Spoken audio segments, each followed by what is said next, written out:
Alright, I'm William Morton with Banyan Restorations. This is a item that was retrieved from a house fire.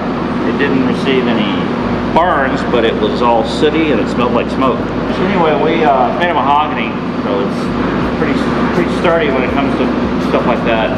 We took all the hardware off, which was the hinges, any clasps, the casters. We took all those off and then stripped the wood to refinish it, sanding it, refinishing it. When we took the hardware off, we cleaned it, got all the funk off of it, and we cleaned it with Barkeeper's Friend and buffed it to a nice mirror shine.